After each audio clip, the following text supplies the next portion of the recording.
এই দেখুন, এই যে চিকেনটা এরকম, এই যে চিকেনটা দেখুন গরম বলে আমি রুটিটার মধ্যে নিলাম, কতটা জুসি আর ইয়ে হয়েছে। বাহ, দারুণ।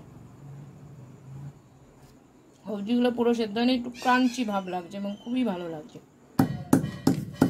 চিকেন কাবাব বানাবো, কাঁচা লঙ্কা, পুদিনা পাতা, ধনে পাতাটা কেটে নিচ্ছি। তো চিকেন কাবাব করবো, এই জন্য ব্রেস্ট পিস নিয়ে নিয়েছি। এগুলোকে আমি এবার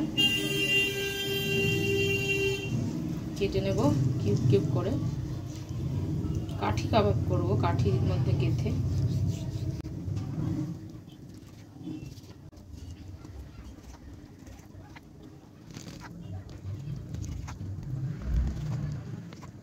তো এইভাবে ছোটো ছোটো পিস করে কেটে নেব। চিকেনগুলো কিউব করে নিয়েছি, আর ম্যারিনেট করব। লেবুর রস, ধনে পাতা, পুদিনা পাতা আর কাঁচা লঙ্কা বাটা, আদা রসুন বাটা, সামান্য হলুদ, নুন, এগুলো দিয়ে ভালো করে মিক্স করে নেব। এই যে মিক্স করে এই যে ভালো করে এর মধ্যে দিয়ে দেবো একটু সামান্য সর্ষের তেল, বাড়িতে বানানো একটু গরম মশলা হালকা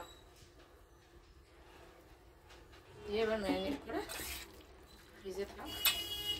আপনারা রাখতে পারেন, একদিন মতন রাখতে পারেন, পরের দিন করলে চিকেন পুরো সফট হয়ে যাবে, আরও সুন্দর তাড়াতাড়ি হয়ে যাবে। করে রাখছি ম্যারিনেটটা, ফ্রিজে রেখে দেবো, বিকালবেলা বের করে কাবাবগুলো করবো কাঠির মধ্যে গেতে।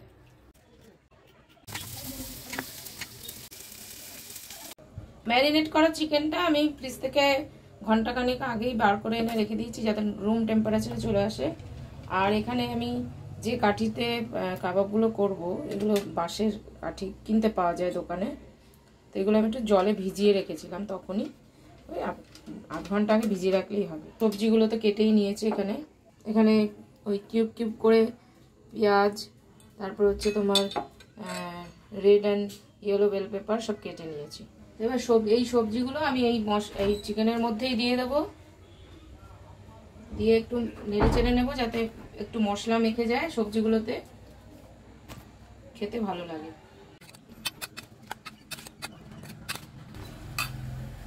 তো হয়ে গেছে, এবার আমি স্টিকে এগুলো গাঁথবো। কাঠির দুমাথা ছেড়ে একটু দুমাথায় বেশি ভরাট করার দরকার নেই, তাহলে উল্টাতে অসুবিধা হবে।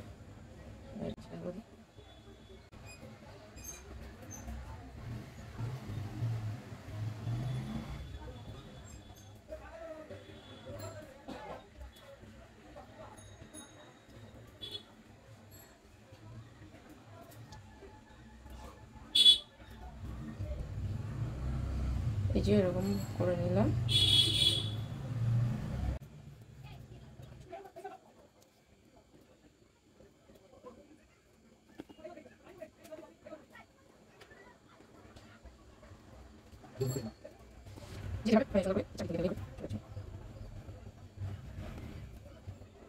এইভাবে সবকটা গেঁথে নিয়েছি। এবার প্যানে আমি একটু বাটার ব্রাশ করে দিচ্ছি, করে দিয়ে দেবো এগুলো।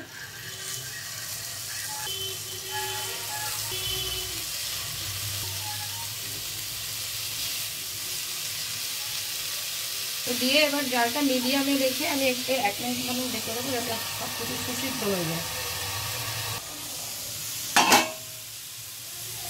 1 মিনিট ওইটা ভেজে নিয়েছি। এবার দেখুন কি সুন্দর হচ্ছে, আবার পাল্টে দেবো। এই যে দুদিকে বেশি ফাঁকা রাখতে বলেছিলাম যাতে এরকম ধরে উল্টানো যায়। তো এই পিঠা করে নিয়েছি, এবার এরকম পাল্টে চারিদিকটা করে নিতে হবে সুন্দর করে।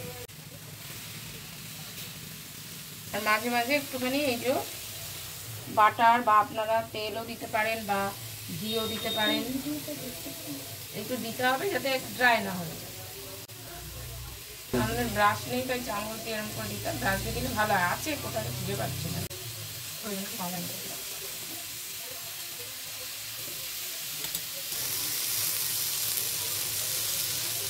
তো হয়ে গিয়েছে। প্রথমে একটুখানি এই 1 মিনিট করে একটু ঢেকে রান্না করে তারপরে আবার এরকম নেড়ে চেড়ে 5 মিনিট, 5-7 মিনিট 8 মিনিটের মধ্যে হয়ে যায় এটা। এই জন্য নেড়ে নামিয়ে দিচ্ছি। তাহলে গরম গরম সার্ভ করে দিলে